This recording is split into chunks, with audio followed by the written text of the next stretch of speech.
샬롬. 인사 나누시기를 바랍니다.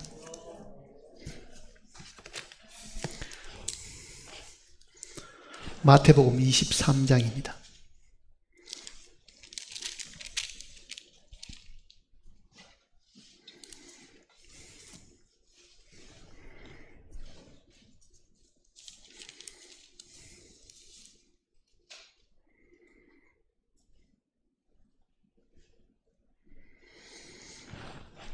(23장)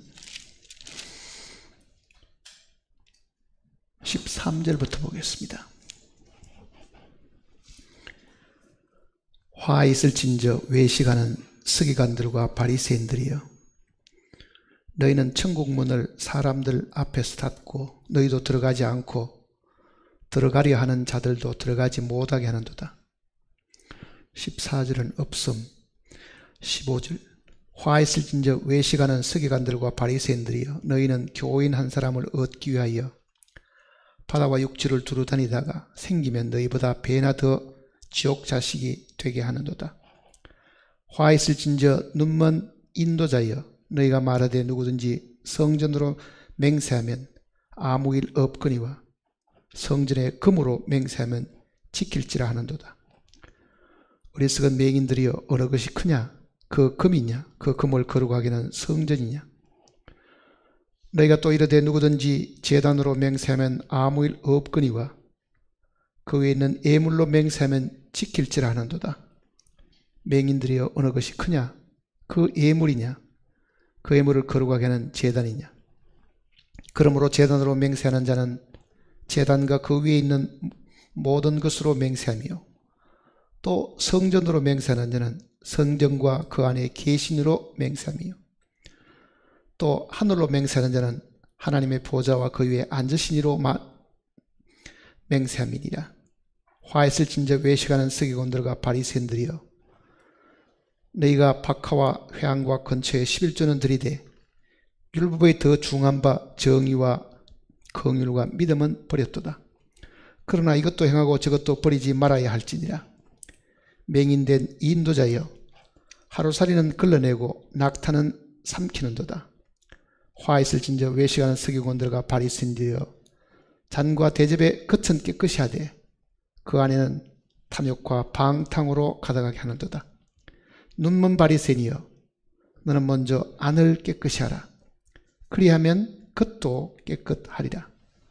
화 있을진저 외식하는 서기관들과 바리새인들이여, 회칠한 무덤 같으니 겉으로는 아름답게 보이나 그 안에는 죽은 사람의 뼈와 모든 더러운 것이 가득하도다. 이와 같이 너희도 겉으로는 사람에게 옳게 보이되 안으로는 외식과 불법이 가득하도다. 화 있을진저 외식하는 서기관들과 바리새인들이여, 너희는 선지자들의 무덤을 만들고 의인들의 비석을 꾸미며 이르되, 만일 우리가 조상 때에 있었더라면 우리는 그들이 선지자의 피를 흘리는데 참여하지 아니하였으리라 하니, 그러면 너희가 선지자를 죽인 자의 자손임을 스스로 증명하미로다. 너희가 너희 조상의 분량을 채우라. 뱀들아, 독사의 새끼들아, 너희가 어떻게 지옥의 판결을 피하겠느냐. 33절까지 읽었습니다. 기도하십시다.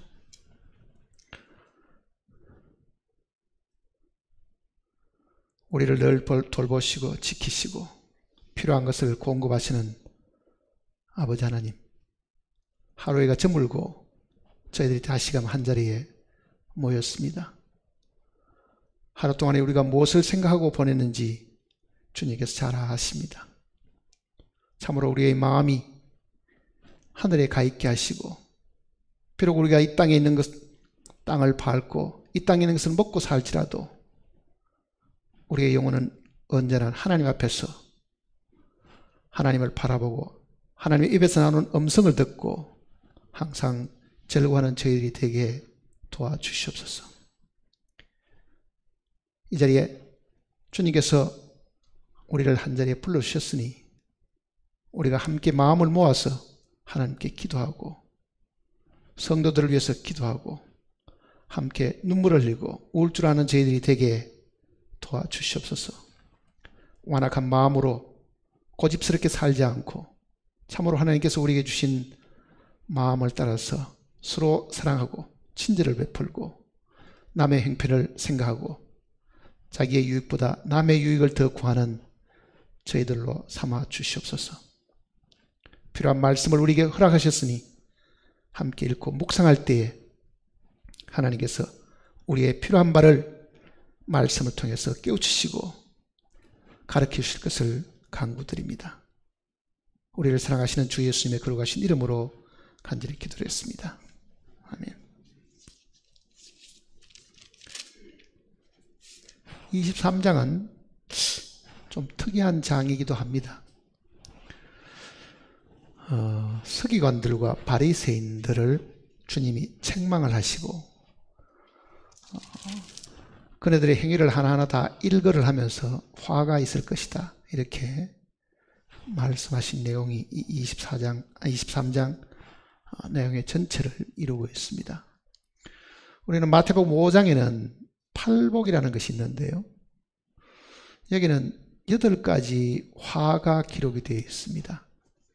지금 14절은 없음이라고 되어 있는데 이 다른 역본에는 24절이 있습니다.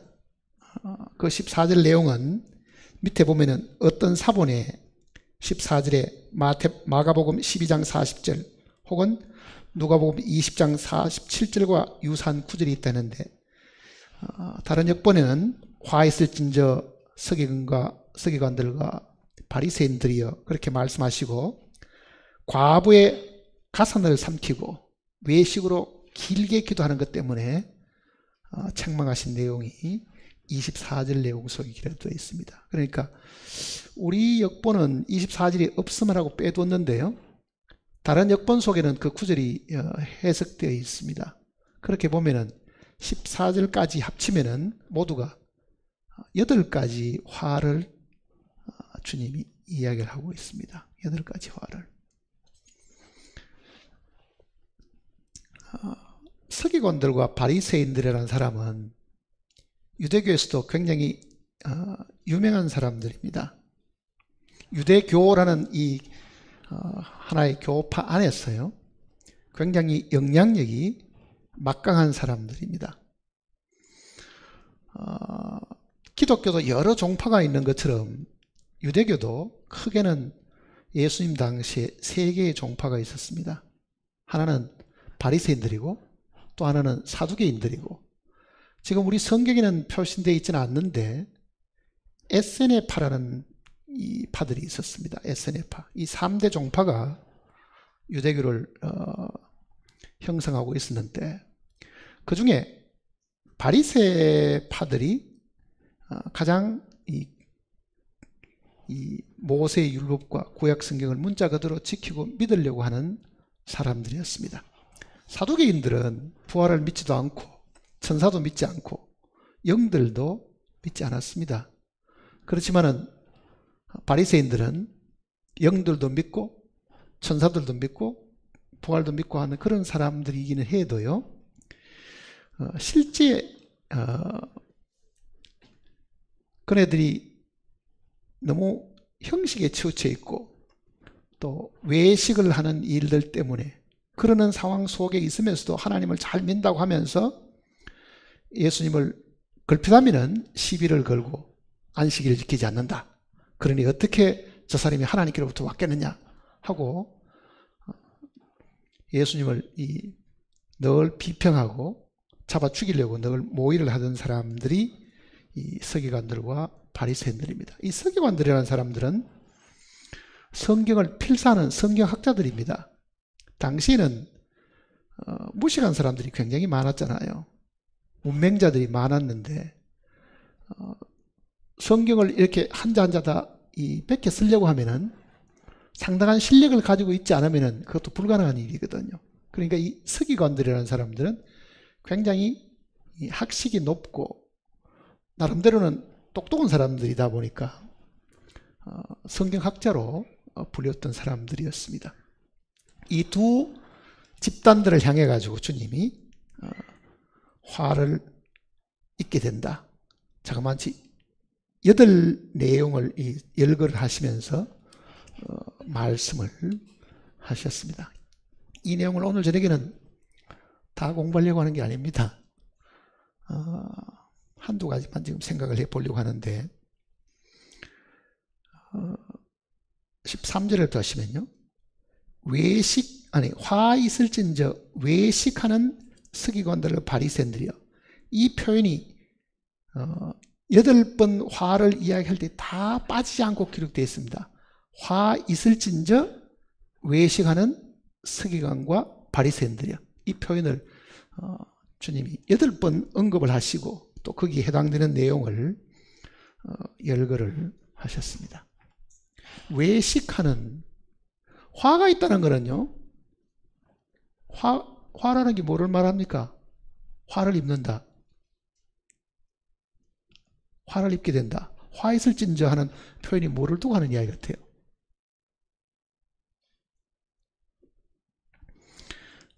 이 화라는 이 의미는 이런 뜻입니다. 비애라는 것은 슬픔을 이야기하는 거잖아요. 고통, 그런 의미의 이 화를 두고 하는 이야기입니다. 슬픔이나 혹은 고통이 있게 된다, 그런 의미입니다. 그러니까 영어로도 이게 ow라는 이 표현이 바로 그런 뜻이잖아요. 화가 있게 된다.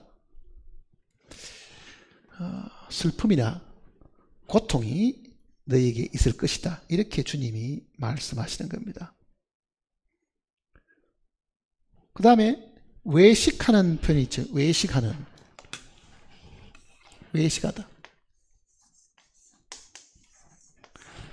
잘못 읽으면 밖에 나가서 밥 먹는 외식이라고 생각하기 쉽지만 이건 그런 의미가 아니고, 외식하다는 표현은요, 원어대로 하면 이게 배우들이 연기하다, 그런 뜻입니다. 이게 본래 연기하는.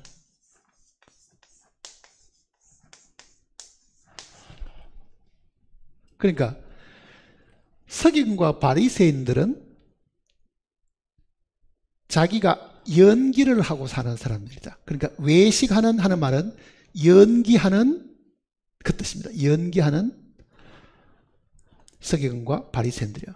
자, 연기하다는 말은 영화를 예를 들어서 우리가 한번 생각해 보세요. 어느 배우가 있는데 이순신이라는 영화에 출연을 하면은 사실 자기는 이순신이 아닌데 이순신 같은 뭘 합니까? 연기를 하죠. 그게 지금 여기서 말하는 외식이라는 뜻입니다. 외식하는 하는 말에. 사실은 자기는 그런 사람이 아닌데 그런 사람인 것처럼 말하고 행동하는 것이 외식이겠죠. 그러면은 이 서기관과 바리새는 어떤 사람을 두고 외식을 했느냐, 그 얘기잖아요.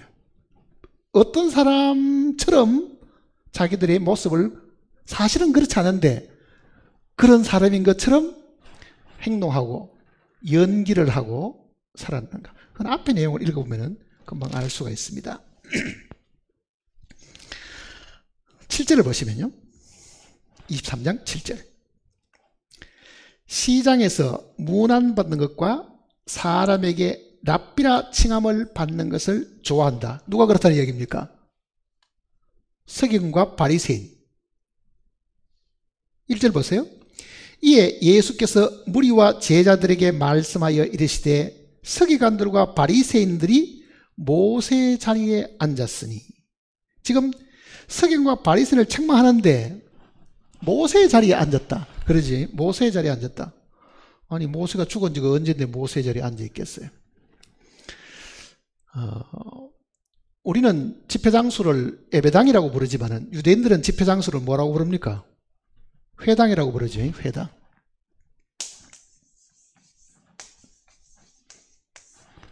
이 회당에 그네들이 제일 위대하다고 생각하는 선지자 모세의 자리를 돌로 만들어 놨어요. 이렇게 회당 안에는. 그 말은 무슨 뜻이겠어요?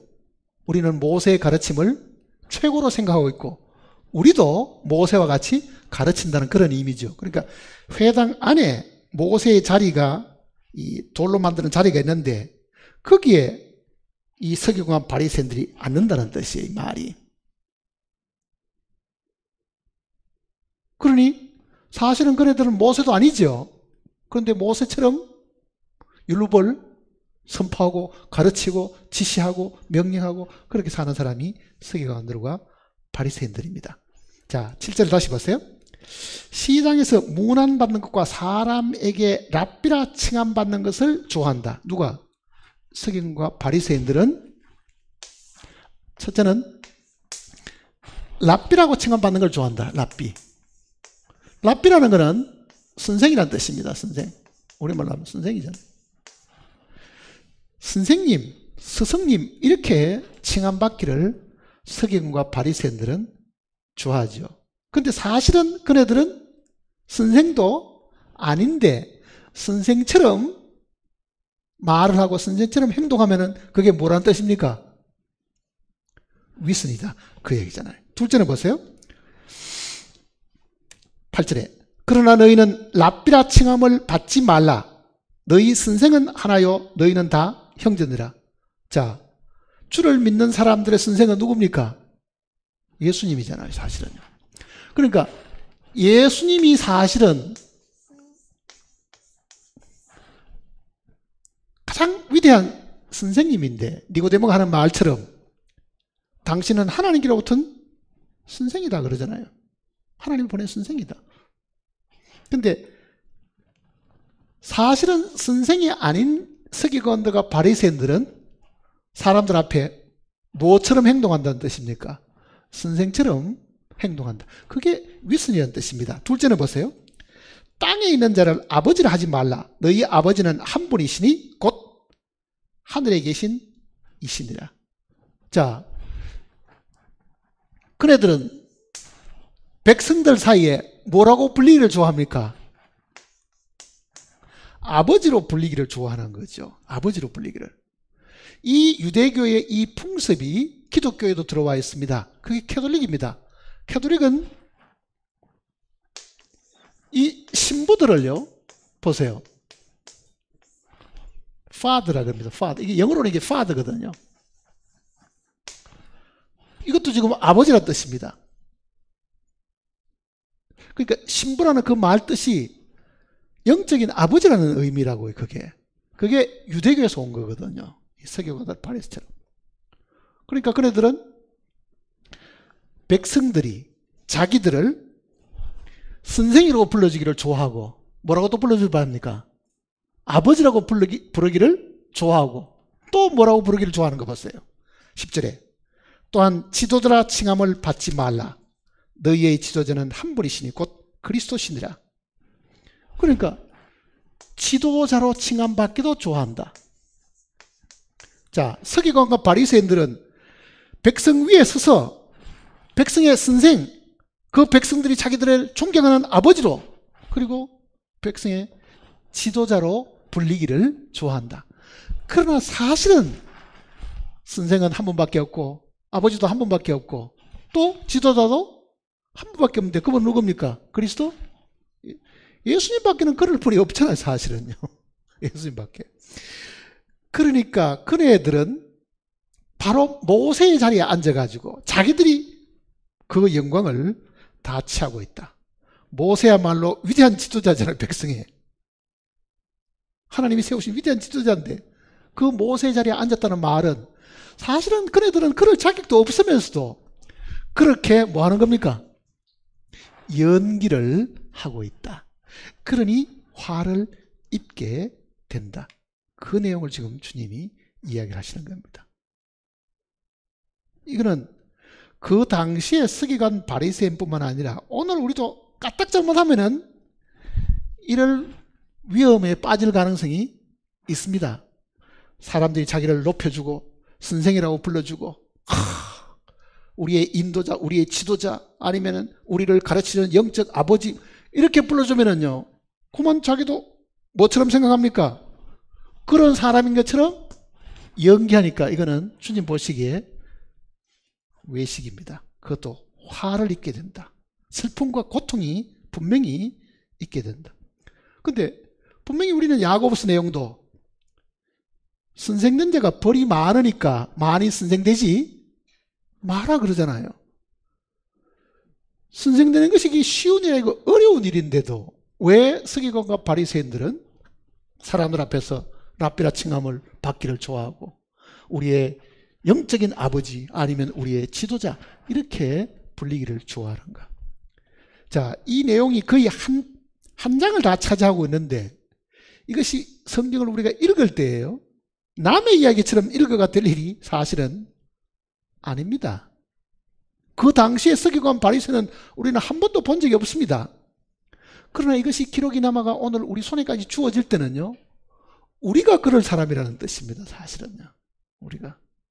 우리는 조그마한 교회 내에서도 혹은 조그마한 단체 가운데서도 다 어뜸되기를 좋아하고 다 우두머리 되기를 좋아하지 섬기려고 하는 사람들은 거의 없잖아요. 근데 예수님은 뭐라고 말씀하십니까? 11절을 보세요. 너희 중에 큰 자는 너희를 섬기는 자가 되어야 하리라. 누구든지 자기를 높인 자는 낮아지고 자기를 낮추는 자는 높아지리라. 언제 높아진다는 이야기입니까?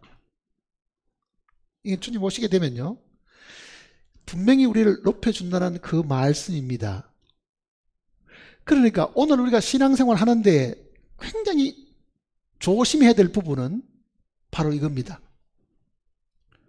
사람이 나를 인정해 주기를 바라고 높여 주기를 바라고 칭찬해 주기를 바라는 마음이 혹시 마음에 들 때마다요, 이 구절을 늘 생각합니다. 내가 연기하는 사람이 아닌가, 외식하는 사람이 아닌가. 주님은 이 제자들에게도요, 이거를 몇 차례 이야기를 하셨습니다. 20장을 한번 보세요. 마태복음 20장.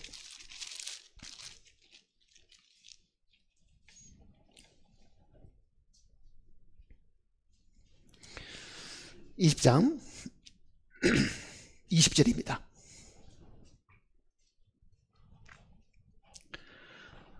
그때에 세베대의 아들의 어머니가 그 아들들을 데리고 예수께 와서 절하며 무엇을 구하니? 예수께서 이르시되 무엇을 원하느냐? 이르되 나의 이 두 아들을 주의 나라에서 하나는 주의 우편에 하나는 주의 좌편에 앉게 명하소서. 자, 이 요한과 야곱의 이 어머니입니다. 지금 세베대의 이 두 아들은. 근데 어머니가 끼어들어가지고요, 자기 아들을 주님의 나라가 임하면 하나는 좌의정 시키고 하나는 우의정 시켜달라, 그렇게 지금 예수님께 압력을 넣듯이 부탁하는 거예요. 지금 압력을 넣듯이. 실제 있었던 내용을 기록하는 거잖아요. 부모라는 것은 자식이 잘 되기를 바라고 출세하기를 바라고 성공하기를 바라는 그런 심리가 사실 있죠. 그러니 이 주님이 분명히 만왕의 왕이시고 장차 재림하시게 되면은 그 나라가 임할 때 이 내 아들이 바로 만왕의 왕인 옆에 하나는 좌의정 하나는 우의정 됐으면 좋겠다는 그 심리를 사실 가지고 그거를 그대로 표현한 거잖아요. 사실은요. 그거는 우리 마음을 그대로 드러낸 겁니다. 우리도 꼭 그렇게 하고 사는 사람들인데 우리의 마음을 지금 이 세베대의 이 두 아들들을 어머니를 통해 가지고요, 우리 마음을 지금 덜쳐내진 거죠. 자, 예수님의 답변이 어떤가 한번 보세요. 예수께서 대답하여 이르시되 너희는 너희가 구하는 것을 알지 못하는다. 내가 마시려는 잔을 너희가 마실 수 있느냐? 그들이 말하되 할 수 있나이다. 예수님의 잔은 십자가입니다. 십자가 달리기 시즌에 분명히 아버지께 주신 잔을 내가 마시지 않겠나이까, 그렇게 이야기하잖아요. 죽음을 이야기하는 거라고요. 그런데 그들이 우리도 그러면 죽을 수 있습니다, 뭐 이런 식으로 대답을 했겠죠. 주님이 죽으신다 그러면은. 그러니까 주님이 다시 이야기합니다. 이르시되 너희가 과연 내 잔을 마시려니와 내 좌우편에 앉는 것은 내가 주는 것이 아니라 내 아버지께서 누구를 위하여 예비하셨든지 그들을 얻을 것이니라. 예수님이 명답을 하셨습니다. 이제 이미 결정되어 있다 이래 버렸으면요, 우리도 희망이 없을 터인데 아직도 확정이 안 되고 그거는 아버지만 하실 일이지 누가 받을지 그 자리에 들었을지 모른다는 이야기잖아요. 그 다음 또 보세요. 24절에 열 제자가 듣고 그 두 형제에 대하여 분이 여기거늘. 왜 분하게 여기겠습니까? 아니 지가 뭔데 좌회전되고 우회전돼 내가 그 자리에 앉아야지 뭐 이 생각을 하던 사람은 다 질투와 시기가 나서 화를 지금 내는 거죠.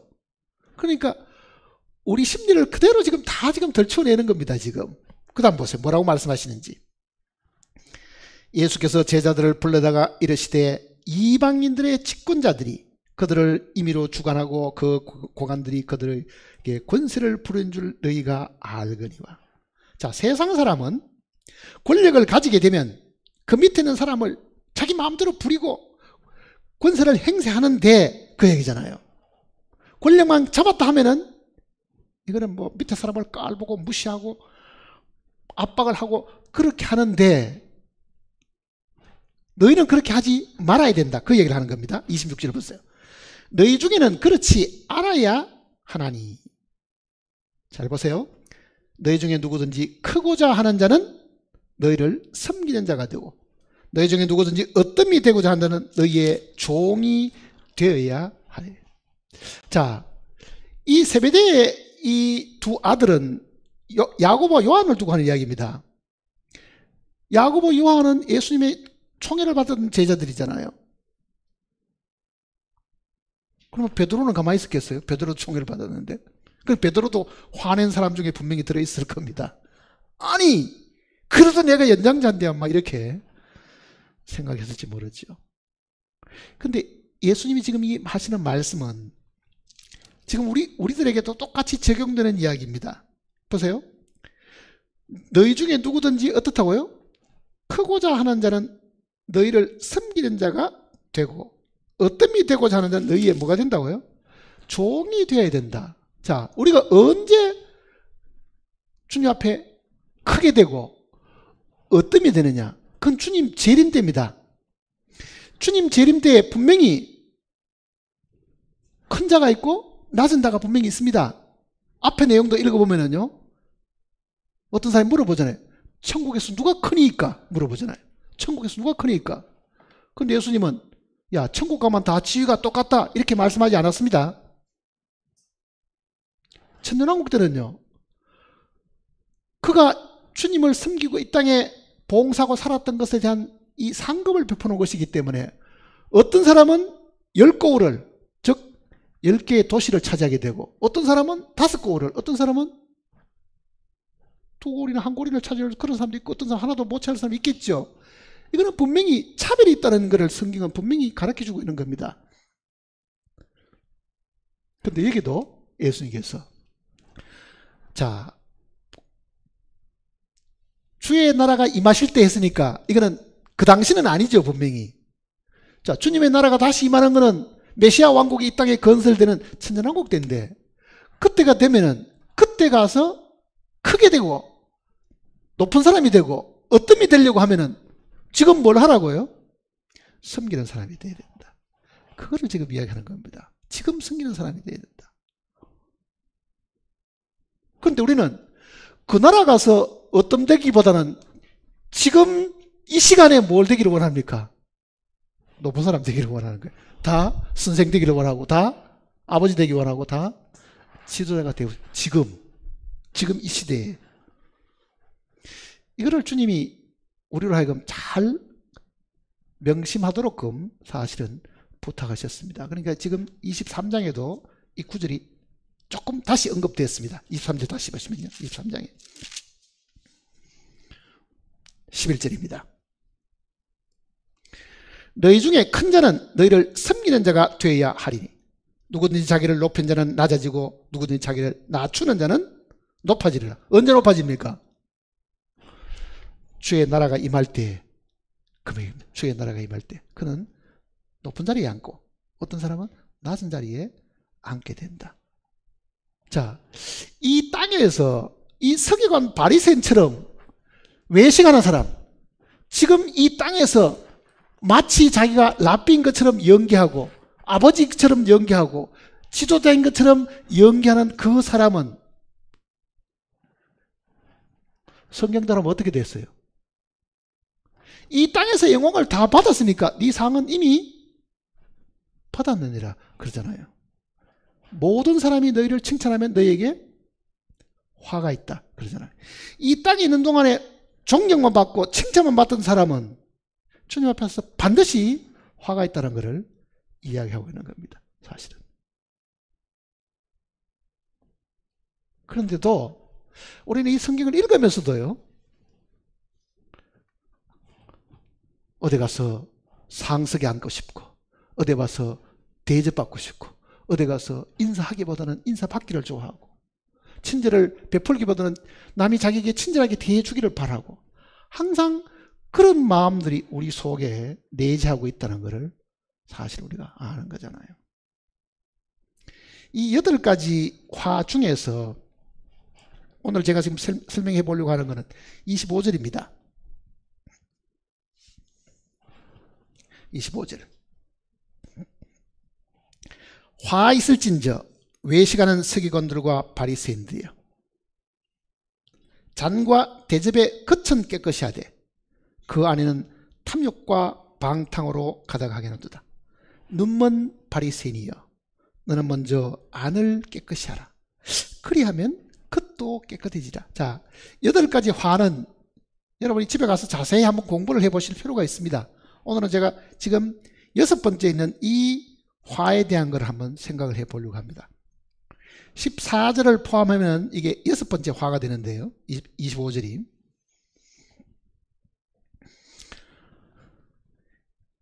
외식하는 서기관과 바리새인들이여라고 말씀하시고 이렇게 말씀하십니다. 잔과 대접에 거천 깨끗이 하되. 자, 남에게 라삐라고 칭함받기를 좋아하고, 남에게 아버지라고 불리기를 좋아하고, 지도자 불리기를 좋아하는 이 사람들의 이 공통된 특징 중에 하나는 잔과 대접의 겉을 깨끗이 한다 그랬습니다. 잔과 대접의 겉을 깨끗이. 자, 잔이라는 거는 이런 거겠죠. 잔. 뭐 옛날에 이런 잔이 있었는지 모르지만, 당시에는 이 잔을 다 흙으로 만들었으니까 톡이지요. 톡이. 흙으로 만든 것들이잖아요. 예수님이 잔과 대접의 겉을 깨끗이 한다는 이 잔은 우리의 육신을 두고 하는 이야기입니다. 그러니까 성경은 이거를 질그릇이라고 이야기하잖아요. 보배를 질그릇에 가졌으니, 흙으로 만든 그릇 속에 우리는 보배를 가지고 있다. 성경은 그렇게 이야기하잖아요. 그러니까 이 그릇 혹은 잔하는 이 표현은 우리의 흙으로 만들어진 육체를 두고 하는 이야기입니다. 육신.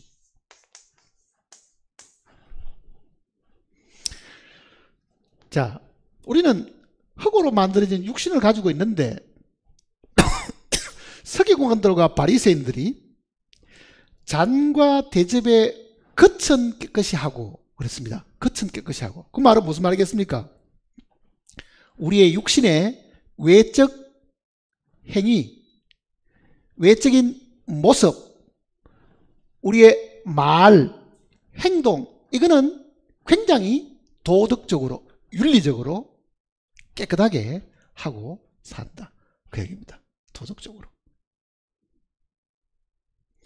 모든 종교인들이 다 그렇습니다.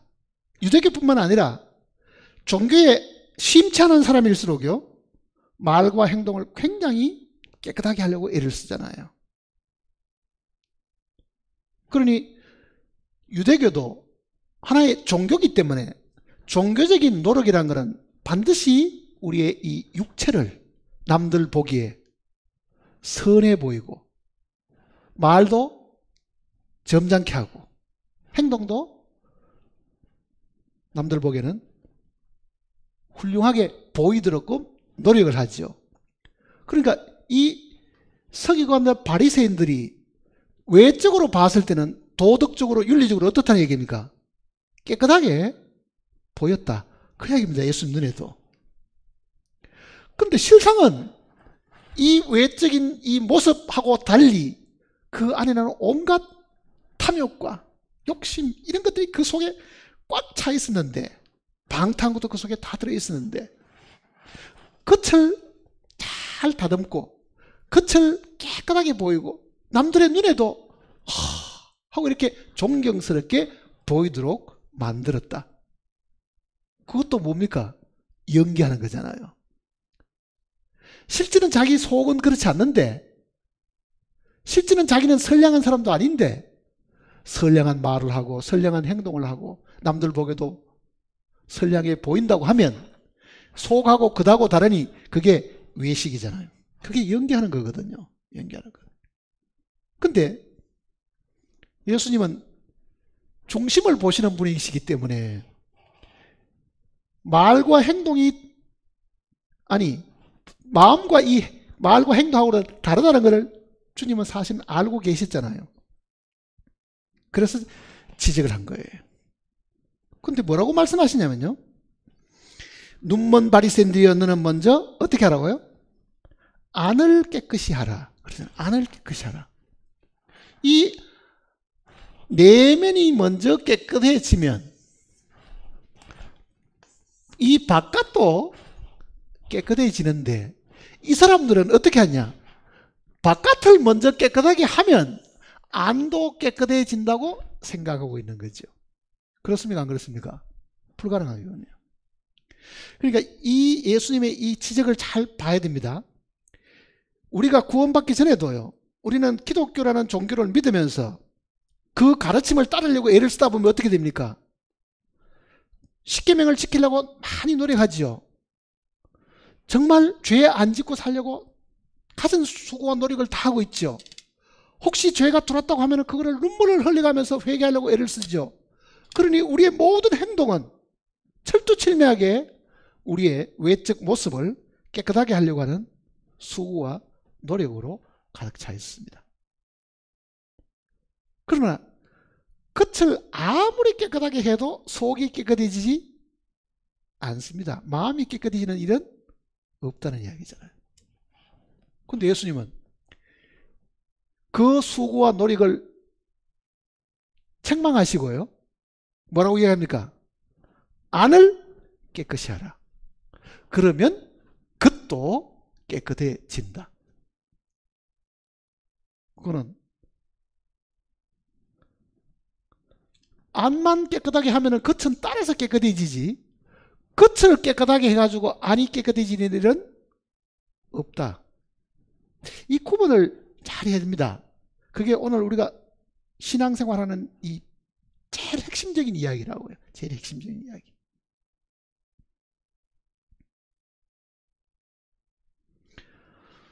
돌을 닦는다. 산속에 들어가서 수도를 하고 있다. 참선을 하고 무슨 오랫동안 금욕, 절제 이런 많은 자기가 믿는 종교를 따라가지고요, 고행을 통해서라도 정말 깨끗해지려고 노력하는 사람이 이 지구상에 수도 없이 많습니다. 모든 종교는 그렇게 가르치고 있잖아요. 모든 종교는. 기독교도 잘못돼 버리면요 다른 종교하고 똑같이 되는 거예요. 기독교도 생명을 잊어버리면 일반 종교하고 똑같습니다. 새벽기도 부지런히 가고 11조 부지런히 하고 십계명 부지런히 지키고 뭐 그런 노력과 수고로 인해 가지고 천국에 이를 수 있는 가능성이 있다고 생각하는 사람들이 있다고 하면요, 다른 종교 사람들하고 다를 바가 뭐 있어요? 다 똑같죠. 그게.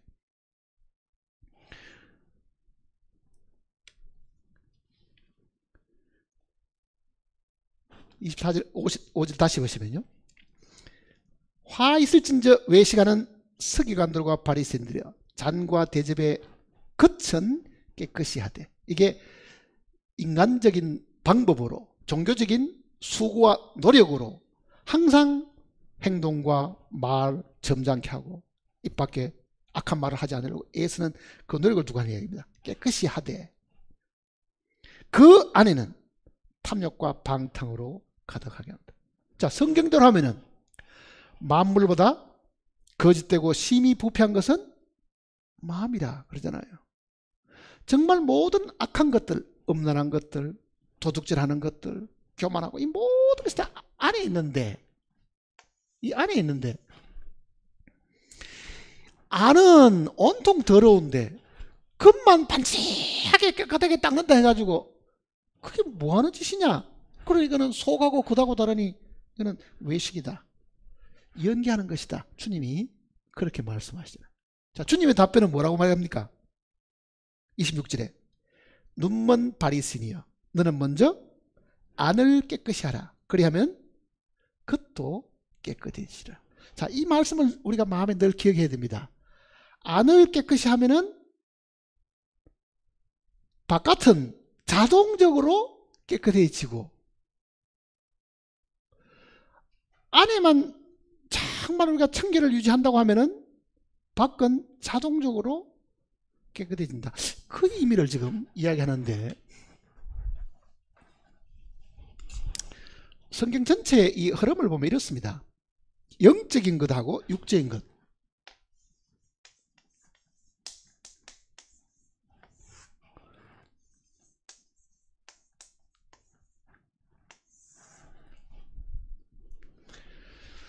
영적인 것은 항상 우리의 중심을 다루는 거잖아요. 우리의 영이 안에 있으니까.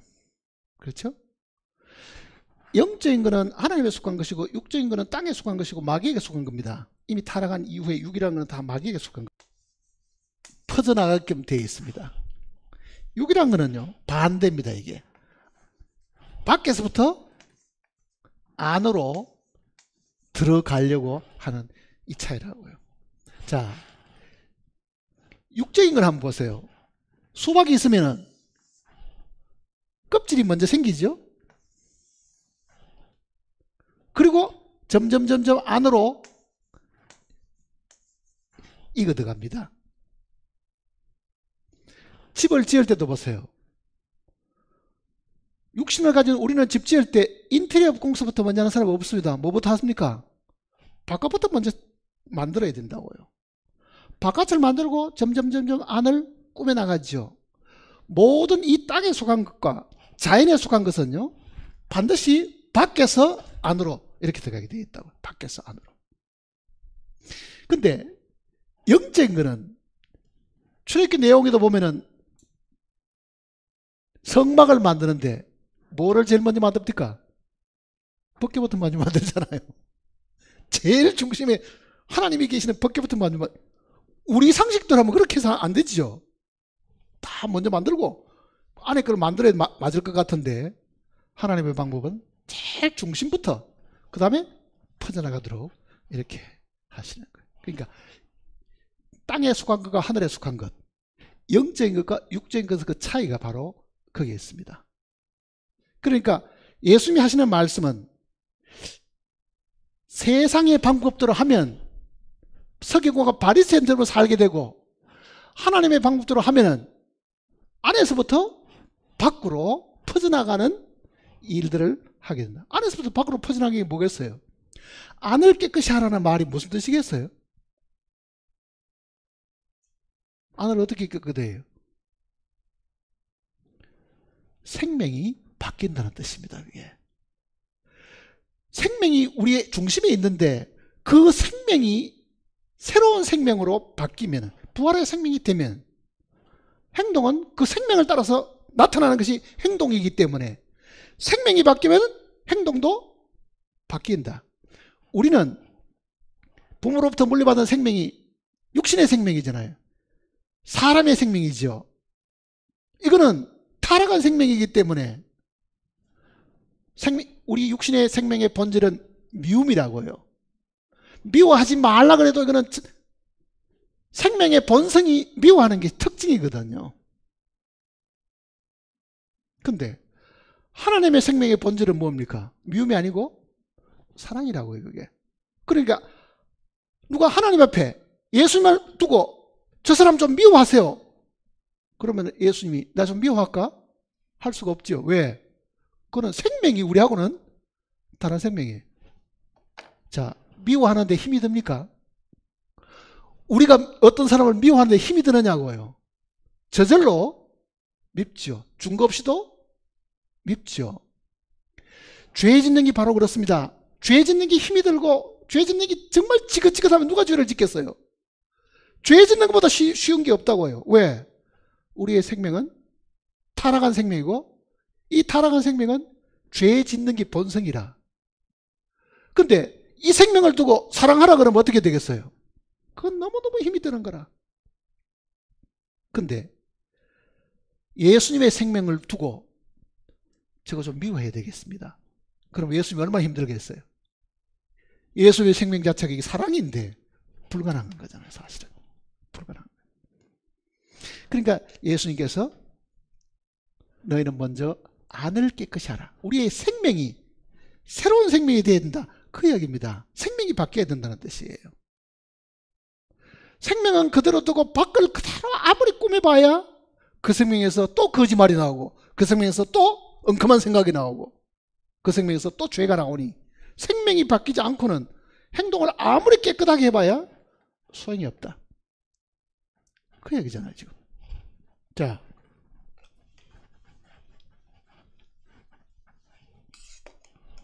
율법은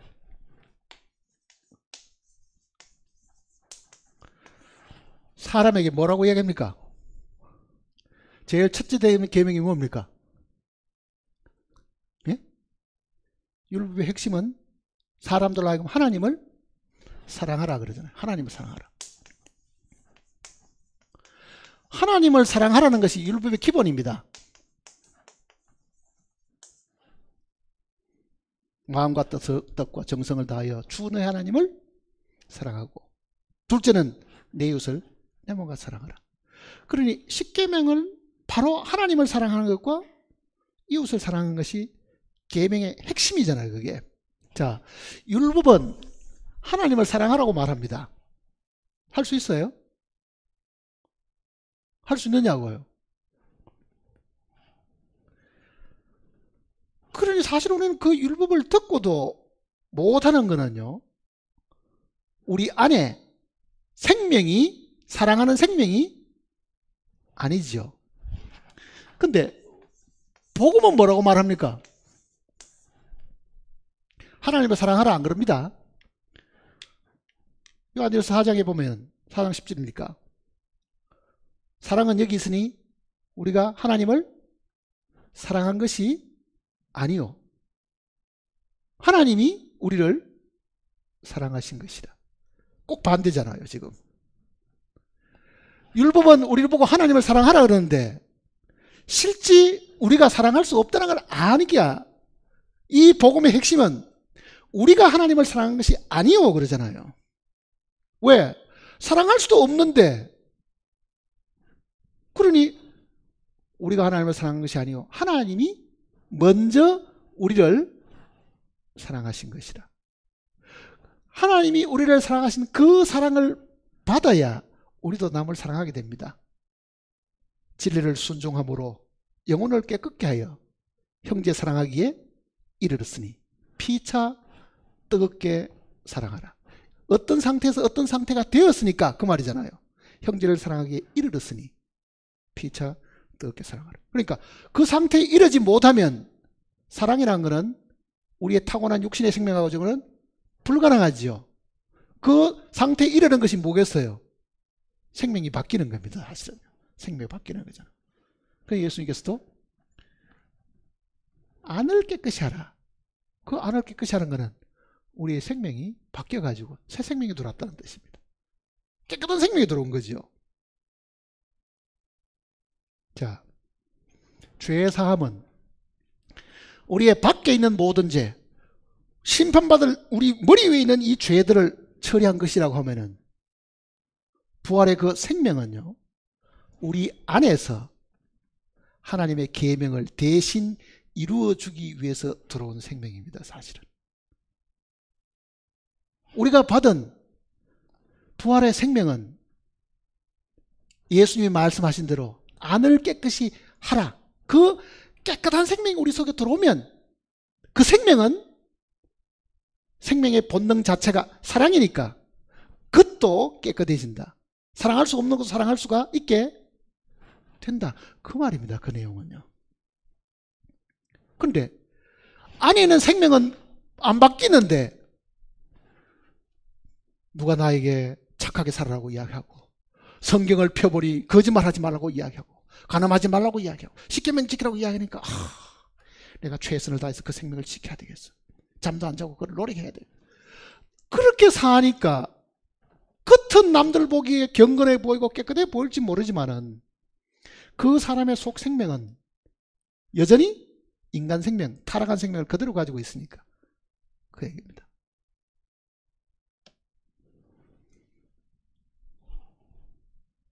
그러니까 이 구절을 정말 우리가 잘 생각해 보면은 우리가 어떻게 신앙생활을 해야 될 것인가를 가르쳐 주는 거죠.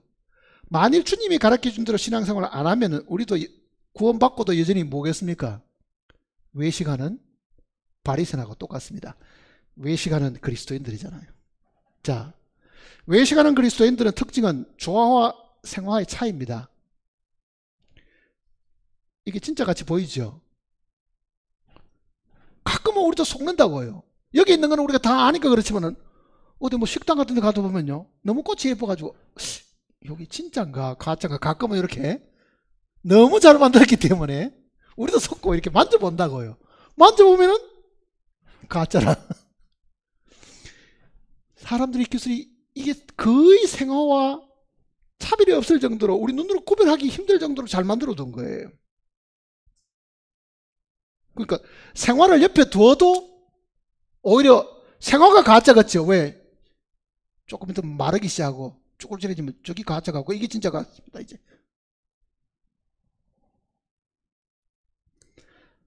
생화와 조화의 차이는요, 어디 있습니까? 향기에 있습니다. 사실은요.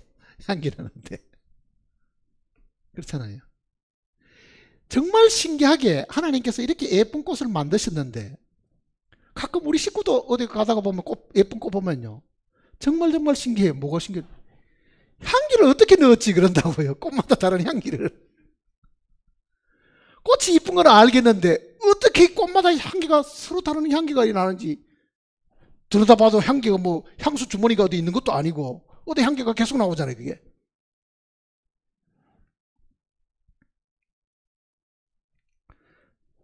그리스도인들이 생화같이 사는 사람도 있고 조화같이 사는 사람도 있습니다. 사람 눈에는 똑같이 보이지만은요, 하나님 보시기에는 다릅니다. 그게. 우리 보기에 정말 저 사람은 그리스도인 같아.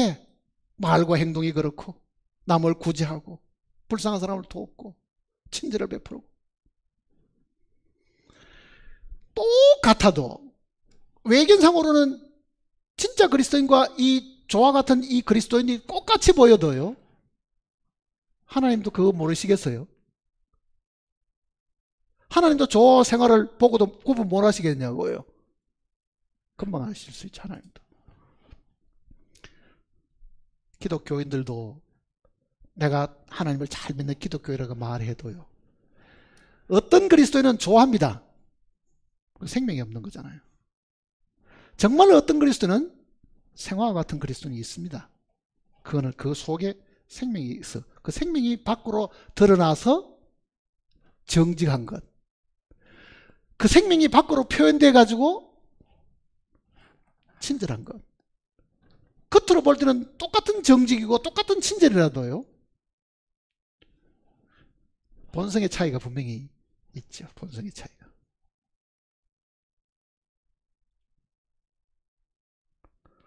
세상에 거짓말을 안 하고 사는 사람도 많습니다. 기독교인 아니라도 거짓말 안 하려고 애를 쓴 사람도 많잖아요. 사실은요. 정직하게 사는 사람이 많지요. 왜? 내가 믿는 종교는 거짓말하면은 지옥 가서도 뭐 몇청 지옥에 내려간다는 말을 듣고 겁이 나서 죄 안 짓는 사람도 있는데, 본성이 바뀌어가지고요, 죄 짓는 그 자체가 싫어가지고 죄 안 짓는 거하고 죄 안 지려고 노력해서 죄 안 짓는 그 차이는요, 우리 눈으로는 금방 구분이 안 된다고. 사실은 생명이 바뀌어가지고 행동이 결정되는 거하고, 생명은 타락된 생명이 있는데도 겉으로 외견상으로 선해 보이는 거하고는 굉장한 차이가 사실 있죠. 그것도. 그러니 우리는 어쩌면 구원을 받고 난 이후에도 외식하는 그리스도인이 되기가 쉽습니다. 자기 안에는 아무것도 없는데 이렇게 해야 합니다. 내가 구원받은 몇 년인데 아직도 이렇게 하고 있어도 되겠어? 정신 차려가 살아야 되겠어. 더 일찍 일어나고 더 열심히 하고 뭔가 자기 의의를 세우고 하나님 앞에 늘 회개하면서 뭔가 이를 악물고 살아가는 그리스도인은 사람들이 눈에 보기는요 대단해 보이잖아요. 그러나 그건 좋아합니다. 좋아하라고요. 얼마나 힘들겠어요. 연기하는 거죠. 성경대로 연기하는 거잖아요. 그러니까 이게 신앙생활이라는 거는 자연스러워야 되는데 자연스럽게 안에서 흘러나와서 그게 행동으로 자연스럽게 나타나야 되는데 안에는 전혀 움직임도 없는데 밖으로만 내가 지금 바쁘고 밖으로만 열심히 내고 밖으로만 지금 조급하고 뭔가 해야 되겠다고 하는 그 압박에 만일 내가 산다고 하면은 그런 마음에 이해가지고 결정된 말이나 행동이나 자기의 표현이 다 거짓이죠. 사실은 위선이잖아요. 그게.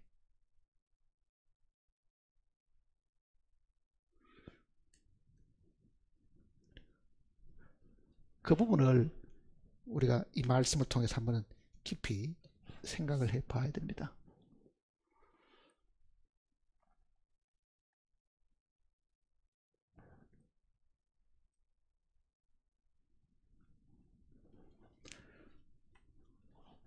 우리 가운데 역사하시는 그 성령이 분명히 계신다고 하면 그거를 이론적으로 내 안에도 믿을 때 성령이 들어오셨다. 그 듣고 기억하고 뭐 말하는 데는 그렇게 어려운 게 아닙니다. 문제는 실제 과연 그 성령이 자기 속에 역사하시가 그게 순종하고 사냐는 것은 다른 이야기라고요. 그게 성령이 자기네 계신다고 알고 있는 것하고 그 성령을 따라 사는 거하고는 다르잖아요. 그게 사실은.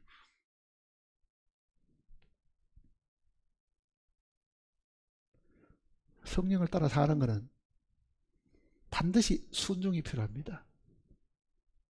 순종하려고 하면은요 반드시 자기 자신이 십자가에 못 박힌 그 사실 처리되었다는 것을 분명히 알지 않으면 순종이 거의 불가능합니다. 그게 사실은.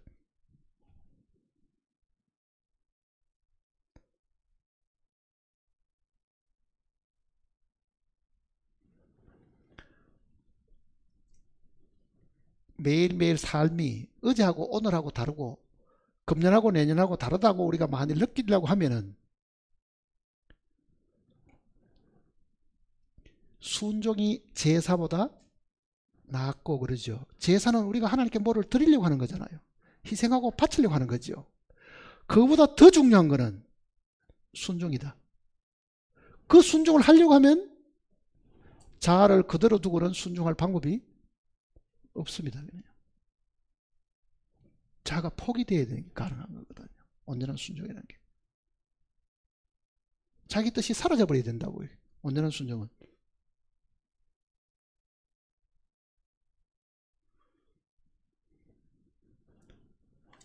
그래 예수님께서도 누구든지 나를 따라오고자 하면 자기를 부인하고 자기 십자가를 지고 나를 따르라. 그 자기 부인과 자기 십자가를 거쳐야 순종이 나오는 거예요. 사실은. 그건 안에서 나오는 순종이죠. 그거는 자연스럽고 힘들이지 않고 내 노력과 관계없이 나오는 겁니다. 제가 신앙생활을 가끔은 이 외국어 공부하는 거하고 비교를 들어 하잖아요. 우리가 배운 영어를 중학교 때 배워가지고 대학 졸업할 때까지 배우면은 긴 시간을 사실 영어를 배워둬요. 정작 그 배운 영어 가지고 영어 쓰는 나라에 가서 한번 써보려고 그러면은 몇 마디 알아듣고 몇 마디 그 말을 하겠어요. 하나도 기억 안 나고 중학교 때 배웠던 가장 쉬운 문장도 기억도 안 나고 못 알아듣는 거예요. 사실은 당황스럽고.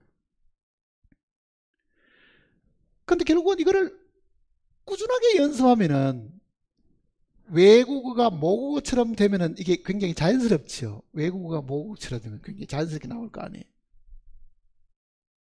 신앙생활이 만일 내가 외국어를 배우기 시작해가지고 그 외국어를 아주 유창하게 꿈에 잠잘 때도 꿈에도 영어로 말할 정도로 자연스럽게 영어를 할 수 있으면은 신앙생활도 그런 단계가 되면 자연스럽다고 이야기할 수 있는 거죠. 근데 지금은 누가하고 대화하려고 그러면 이게 자연스러운 게 아니고 어떻습니까? 긴장을 바짝 해가지고 상대방이 무슨 말 하는지 못 알아듣으면 어떻게 할 건가 바짝 긴장하고 또 자기가 또 한마디 하려고 하면은 더듬거리고 말도 제대로 생각 안 나고 이런 상황이잖아요. 이런 상황이 우리 신앙생활도 그런 상황 속에 있는 거예요, 사실은요. 정직을 표현하려고 해도 정직이 자연스럽지 않고 뭔가가 아직도 힘을 써야 되고 뭔가 정신 차려야 정직한 말을 하게 되고 정직한 행동을 할 수 있다고 하면 그게 자연스럽지 않고 잠깐 방심하는 동안에 내 입에서 더러운 말이 나오고 악한 생각이 나온다고 하면 정직한 말을 하려고 하면 얼마나 긴장해야 되겠어요. 까딱 잘못하다가 말하다가 그만 실수해서 또 다른 엉뚱한 말이 튀어나올지 모른다.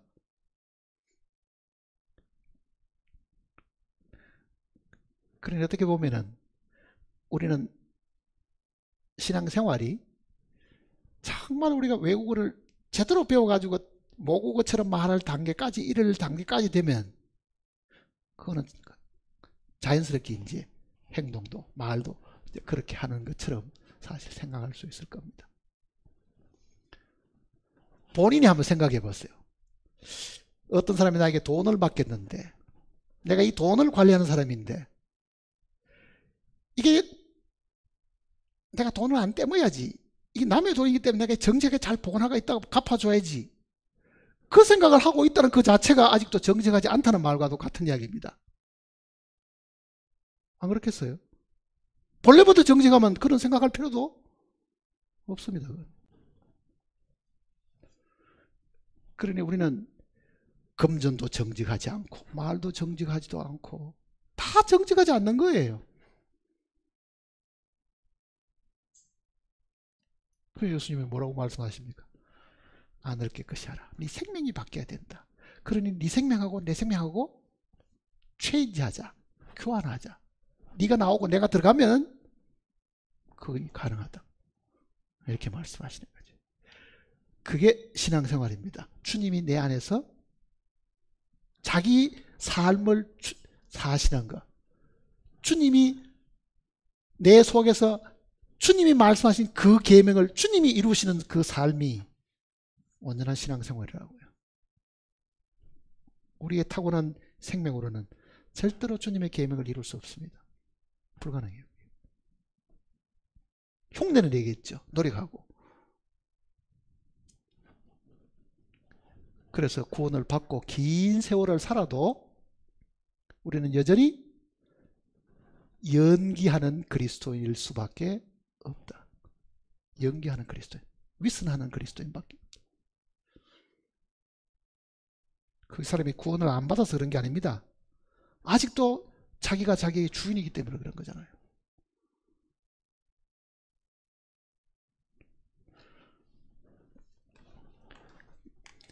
매일의 삶 속에서 이 부분을 우리가 깊이 생각을 해야 정말 어느 날 손을 놓게 되고 내 정직은 나에게서 나온 게 아니고 주님 자신이다. 주님이 나의 정직이시다. 그걸 어느 날 알게 된다고요. 내가 정직하려고 노력하는 게 아니고.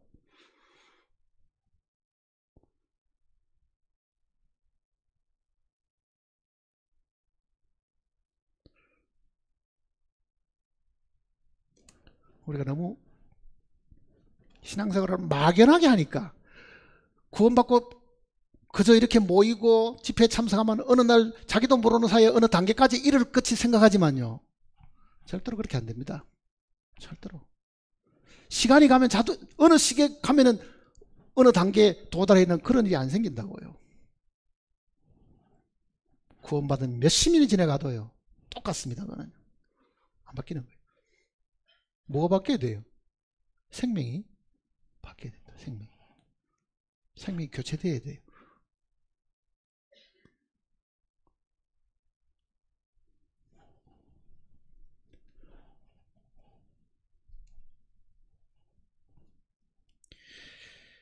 그 다음 27절 내용도 이제 조금 비슷한 내용입니다. 여기 보면은 27절에 화 있을진저 외식하는 서기관들과 바리새인들이여 회칠한 무덤 같으니 겉으로는 아름답게 보이나 그 안에는 죽은 사람의 뼈와 모든 더러운 것이 가득하도다. 이와 같이 너희도 겉으로는 사람에게 옳게 보이되 안으로는 외식과 불법이 가득하다. 자, 유대인들은 우리처럼 이 봉분으로 무덤을 만드는 게 아니고 바위에다가 이 판해 가지고요 무덤 만들고 거기에다가 돌로 이렇게 막아 놓거든요. 그게 무덤이 아닌 것처럼 하려고 하면 어떻게 해야 되겠어요? 하얗게 페인트를 이렇게 사 칠해도 깨끗하게 보인다, 그런 의미입니다. 쉽게 말하면 이거는 우리의 육신하고 똑같잖아요. 우리 안은 온통 썩고 부패한 것이 가득한데 우리의 입은 깨끗하게 칠하고 다닌다는 얘기입니다. 항상 우리 입은 페인트를 쳐다시 깨끗한, 남들 보기에도 항상 친절한 말, 부드러운 말 하면은 마음에 가득한 것을 입으로 말하는데 여기만 깨끗하게 해놓으니까 이 안은 썩고 부패한데도 남들 보기에는 요 입구만 깨끗하다는 얘기죠. 우리의 입은 마음의 출구잖아요. 사실은 마음의 출구.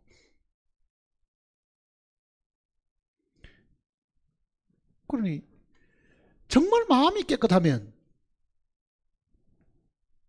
그 깨끗한 마음에서 깨끗한 말이 입을 통해서 나오는 것은 당연한데 속에 더러운 것이 있으니까 요 입만 깨끗하게 한다.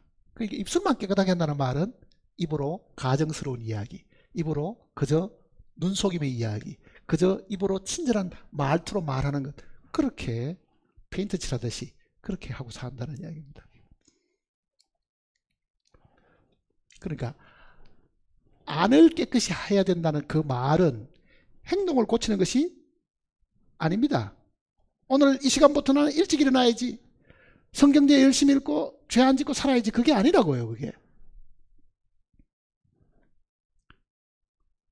안은 생명으로, 주님의 생명으로 채워지면 밖은 그 생명이 그대로 표현되니까 안이 깨끗하면 행동도 깨끗하다, 그 얘기잖아요. 행동도 깨끗하다.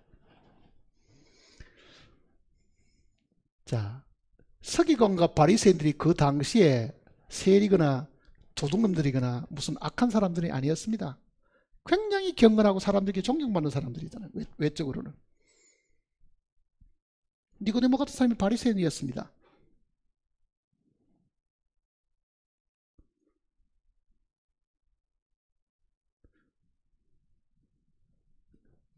그러니 이거는 어쩌면은 오늘 우리가 이 말씀을 듣고 배워야 됩니다.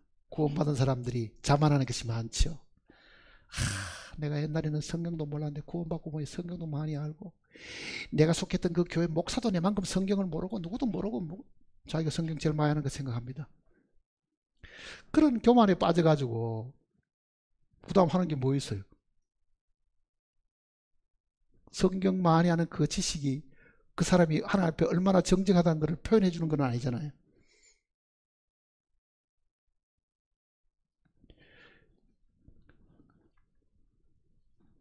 주님 앞에 가서 칭찬받으려고 하면 그 앞에 있는 것처럼 우리는 낮출 줄 알고 겸손할 줄 알고 정말 자기는 아무것도 아니다는 걸 항상 하나님 앞에 알아야만 자기를 포기할 줄 알고 자기 십자가를 질 줄도 알고 자기를 부인할 줄도 알고. 내가 똑똑하다고 생각하면 자기를 왜 부인해요? 자기 똑똑한 걸 드러내지. 내가 뭐를 많이 안다고 생각하면 왜 그걸 부인해야 돼요? 남들이 내가 많이 아는 걸 알도록 선전을 해야 되지. 부정한다는 것은, 자기 부정이라는 것은요, 자기가 형편없다는 걸 깨달아야 부정하지, 자기가 가진 것이 장점이라고 생각하면 절대로 부정 안 합니다.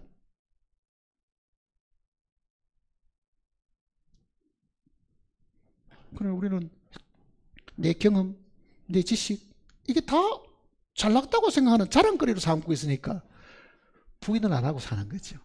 그 생명이, 주님의 생명과 내 생명이 바뀌지 않는 거죠. 사실은 내가 옳다고 생각하는 것이 있으니까. 그러니까 여전히 우리는 더럽다는 이야기입니다. 안을 깨끗이 하는 것은 나를 부정해버리고 정말 주님이 내 안에 들어오셔가지고 자기 일을 하시도록 내가 맡길 때에 우리는 말과 행동도 깨끗해진다는 걸 기억하시길 바랍니다. 기도하십시다.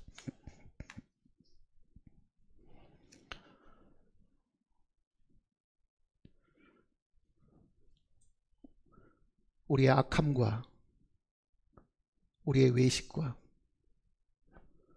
우리의 잘못을 주님은 익히 다 알고 계시지만은 정작 우리는 우리 자신을 잘 모르고 있고 설령 안다고 하더라도 인정하지 않고 감추려고 하고 있습니다. 우리의 이러한 모습을 주님께서 말씀으로 밝혀 보여주셨으니 함께 말씀을 묵상하고 읽은 우리 모두가 하나님 앞에 무릎을 꿇고 우리의 어리석음과 우리의 잘못을 시인하고 주님 앞에 용서함을 구하는 저희들이 되게 도와주시옵소서. 우리의 교만을 주님께서 꺾으시고 우리를 낮추시고 참으로 주님의 생명이 우리의 주인이 되도록 우리가 물러서고 비켜서는 저희들이 되게 도와주시옵소서. 기록된 이 말씀을 우리의 마음의 지표로 삼고 살아가는 동안에 항상 우리의 발걸음에 빛이 될 수 있도록 이 말씀을 잊지 않고 기억할 수 있도록 도와주시옵소서. 주님 오심에 가까운 때에 우리가 정말 깨어서 기도하는 가운데 주님을 맞이하게 하시고 말씀을 순종하고 말씀을 우리가 늘 지킴으로 주님을 기쁘시게 하는 저희들이 되게 도와주시옵소서. 우리를 죄악 가운데서 구원하신 주님께서 우리의 매일매일 삶을 인도하시고 붙들어 줄 것을 간구드리면서 주 예수님의 거룩하신 이름으로 기도드립니다.